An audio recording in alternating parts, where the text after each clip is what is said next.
Hello everybody, thank you for joining me today. I'm going to explain and show you how you can pass the IELTS more successfully. For the speaking parts, I have to go and explain a little bit about this. The IELTS speaking test takes the form of a one-to-one interview. It means that there is a person sitting in front of you and you have to talk to the person face to face, which in so many cases this is a very good improvement from the TOEFL, because the TOEFL you have to be facing a computer. When a person is in front of you, this is more comfortable, and you can rely on yourself, and it demonstrates your speaking abilities.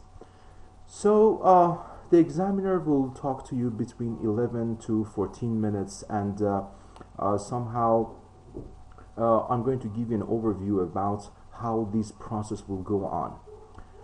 The first part or part one of the speaking is introduction and interview, and some teachers they address it as a kind of warm-up questions. It means that you will be spoken to the person for 4 to 5 minutes, and you will have the chance to speak on familiar topics. The examiner will ask you a number of straightforward and factual questions. It means that the person will ask you about your name, about your family, about your hobbies, and so many things that are real information that are very familiar to you. In this part, your answers should not be short. You have the chance to speak from 15 seconds to 30 seconds, and this part, as I told you, will take 4 to 5 minutes. The part 2 is a short talk. A short talk takes 3 to 4 minutes. In this part, you will be asked to talk about 1 to 2 minutes on a topic which is chosen by the IELTS examiner, and you will have a minute to prepare, and then you will have the time to speak about the topic for 2 minutes. So depending on the topic, you have to be developing the ideas, you have to be able to describe your thoughts and relate your thoughts, and you will be continuously speaking for 2 minutes. For some people it's a bit more difficult in this part, because there is no questions involved, and you have to talk about some topic which is somehow familiar to you, but the good thing about this part is that you will have 1 minute to take notes about the things that you want to talk about. The part 3 is a two-way discussion. Okay, in this part you will have which takes 4 to 5 minutes, you will be asked more abstract questions. For example, broadly linked to the topic that you were speaking in the past part.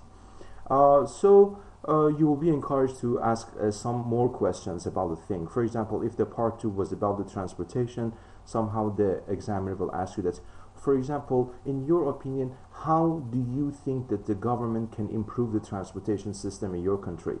So this part is a more abstract questions. The questions are not really very familiar to you, but you have to respond quickly. There is no time for thinking.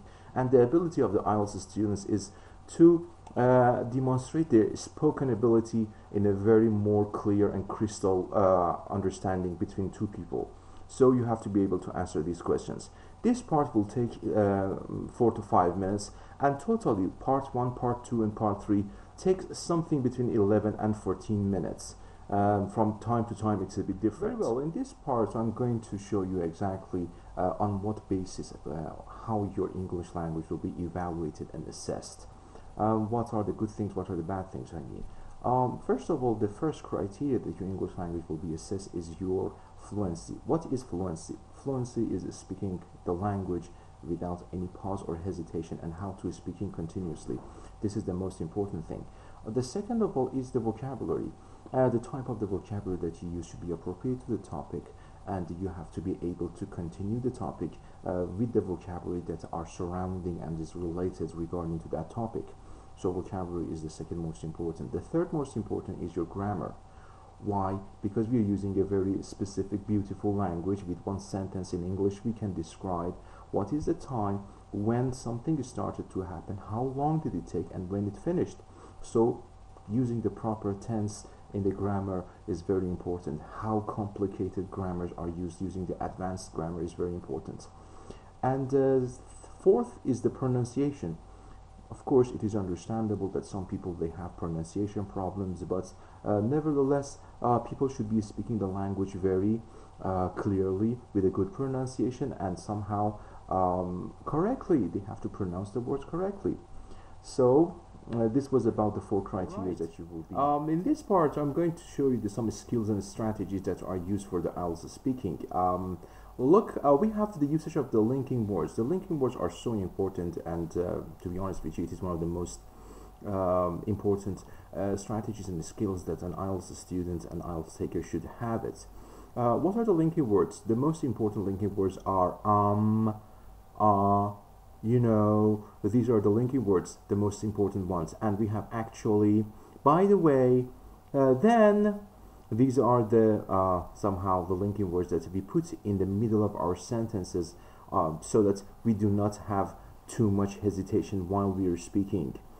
The linking words is very important, which is a defining factor to distinguish an IELTS good speaker and a bad IELTS speaker. Okay, let's to sum it up like that. Okay, so even okay is a linking word. How beautiful is that? So second is the choosing the appropriate words. The way that you are making the sentences should be in a way that we have to have some appropriate and suitable words. For example, how you can make good sentences about the computer. The computer is very user-friendly, and it has a lot of features and it has a lot of applications. What is an inappropriate word? The computer was very delicious. Okay, delicious is not a good word for the computer. Second of all is the correction of yourself. Anytime that you make a mistake, go back and correct yourself. This is very significant. This is very important. You have to be able to correct yourself. This is one of the band definition of band 6.5. A person who makes mistakes, but he or she comes back and fix the mistakes. All right. So use the articles correctly. Okay. In holidays, at home. These are the articles. Okay. Use the right tenses. Yesterday I went. This is the past tense. Future tense. I will go tomorrow. And emphasis over the words to convey the meaning. Okay, what is the emphasis? This is very important that many people, they speak very boring and monotonous. You have to emphasize over some specific words to carry the emphasis and focus to the listener. It makes your speaking more understandable. So you have to be able to put emphasis over the words. Yesterday, this is an emphasis. Yesterday, I went to the place. I put emphasis on this, which is you want to tell the person that the place is very important and yesterday is very important. All right, and stress is very important that you put the stress correction. For example, we have development. Okay, we don't have development. Okay, development. This is the stress which is correct for some words, and you have to be able to keep going and talk on the topic. If you open a topic, you have to be able to continue based on the topic and the surrounding subjects which is related to the topic.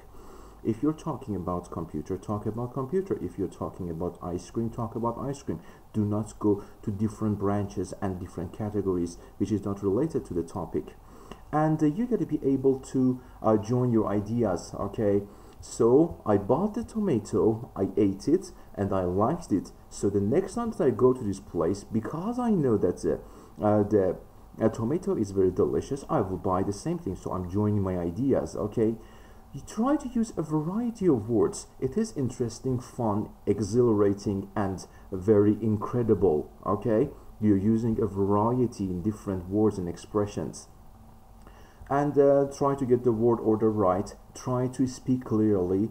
Do not close your mouth and just murmur. Okay, you have to be able to open your mouth and pronounce the words clearly so that the person in front of you should be able to understand it. So use idiomatic language. Most important thing, use the idiomatic language. Okay, to check up with them, to get together, to call up somebody, to call on somebody.